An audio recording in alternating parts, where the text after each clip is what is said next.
Sasabihin ako. Grabe, you know what guys? Oh. Alam nyo na yung kinikwento ko sa inyo dati, yung Greenloop PH, yung startup business ko, nagbo-boom siya ngayon. Wow. Yeah, tas alam nyo, recently, nag-start ako ng YouTube channel, ganun. Wow. Tas, rising rin ako sa TikTok influencer. Grabe ka na pa. Grabe, galing mo talaga, Alex. Ako, high-value real estate pa lang, pero ikaw, certified tycoon ka na. Ako ba? Pucha, paldo ko.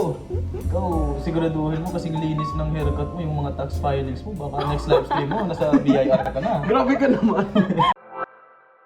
Uy, Sam! Sam, tama yung sabi ni Ethan. Ito, coffee, oh. Alex, ano itong multi-million offshore software loyalty payment? Bakit nagalagay sa draft tax return mo as non-taxable gift? Eh, binigay yun ng foreign company eh. So, hindi naman yan sa Philippines. Bakit ba, Alex? Ikaw mismo nag-develop ng software na yan dito sa Philippines. The intellectual work, negotiations, and contract execution happen right here in the Philippines. Eh, ano naman yan? Tignan mo to, oh. Tignan mo. Dollars yan, oh. International yan. Dollars yan. It's from America. So, it's not Philippine-based. Natulog ka ba sa Bintaxa class ni Professor Agustin? Under the Bayer-Nickel doctrine, Alex, the source of compensation for services depends on where the income-producing work was actually performed, not on the currency used or kung saan ang galing ang payment. If you keep doing this, you can get charges for tax evasion. Eh, kasi di ba ano yan? No, Alex. That's not how it works. Hi, Sam. Hello. May pwede ko ba siya na-kausap? Yeah, sure. Go ahead. Sige. Finally, I'm engaged.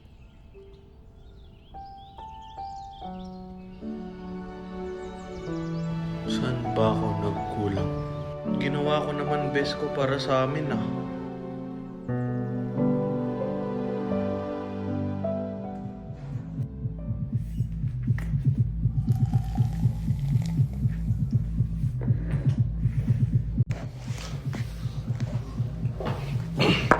Alex.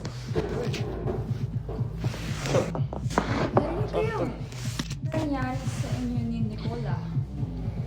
And pumunta lang ako dito kasi, you know, as your friend, gusto lang kita i-comfort. Thanks. I really need it right now. And, you know, matagal ko na sa gusto sabihin to eh. And I just wanna get this off my chest. Matagal na kitang gusto. Huh? I need it. Uy! Oh! Shit! Wait. CR lang muna ako saglit, okay?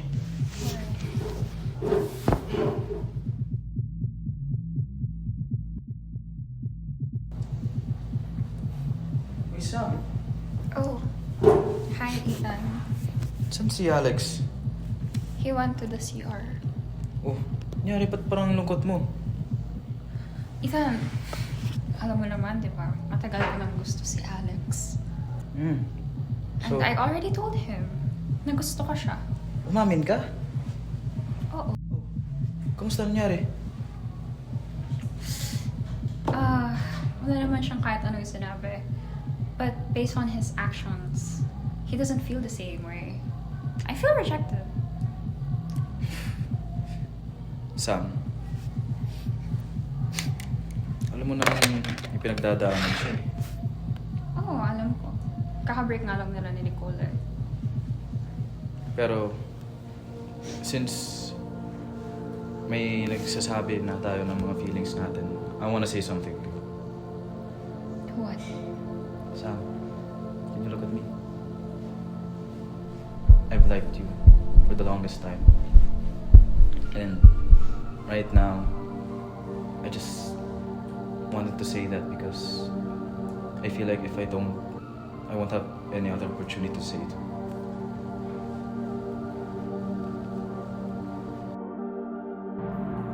Minsan, hindi natin napapansin ang mga bagay na laging nandyan.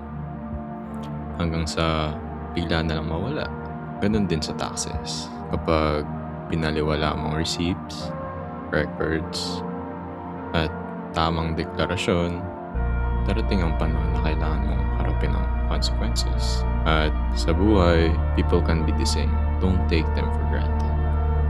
Because just like a receipt, once it's gone, you may not get it back. Keep your records, pay what is due, and never take people for granted.